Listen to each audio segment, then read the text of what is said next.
Hi guys, what's up? So, nandito nga pala tayo ngayon sa Leyte at ayan, nairaos naman natin yung pagmumotor hanggang dito from Mandaluyong to Leyte, di ba? Ngayon, samahan niyo akong magpa-change oil para mapalitan na yung ginamit natin na oil from Mandaluyong. Nakapa-change oil ko lang last December.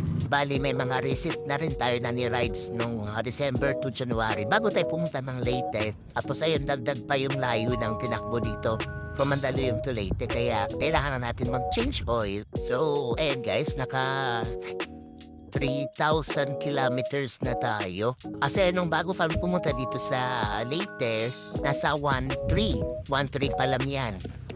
And additional 100 kilometers plus itong mga tinakbo pa namin ito dito sa Leyte, mga ikot-ikot pa namin, kaya siya umabot ng 3,000. So ito nga pala yung oil na ipapalagay natin. Ayan, Motul Scooter Power LE.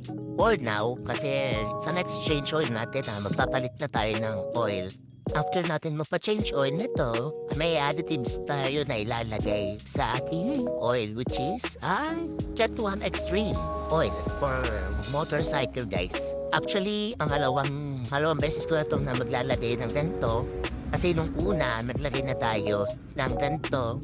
And hindi siya nakakasisi na maglagay ng ganito, guys. Kasi sobrang smooth ng takbo ng motor ko.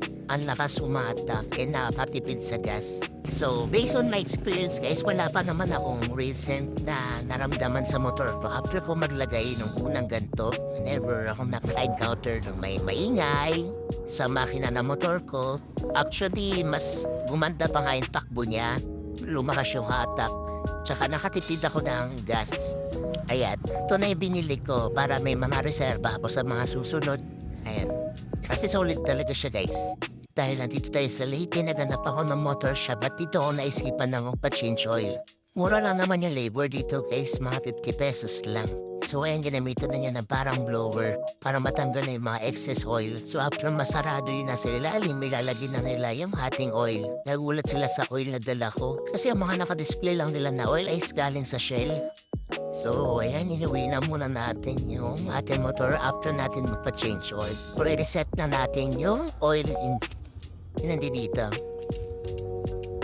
Yan, i-reset natin yung 3K.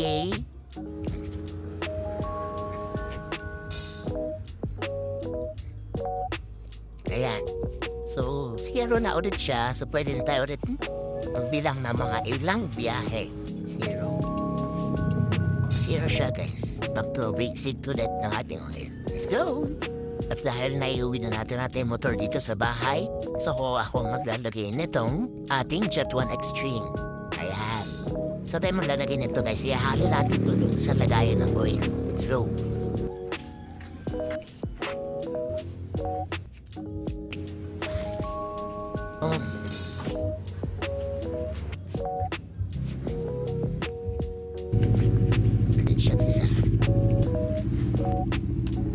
By the way, guys, so after nyo pala madagdag yung ating Jet 1 Extreme Oil, i-start nyo ang makina ng inyong motor. I-leave nyo lang siya na mga 3 to 5 minutes para lang maghalo yung oil natin. After lang, pwede na ulit kayong mag-rides. So, ayan, kakatapos lang natin mag-apply or maglagay ng Jet 1 Extreme Oil Rider Mate. So, another long ride ulit, another smooth ride, and another fuel save na naman sa atin sa ating mga long ride.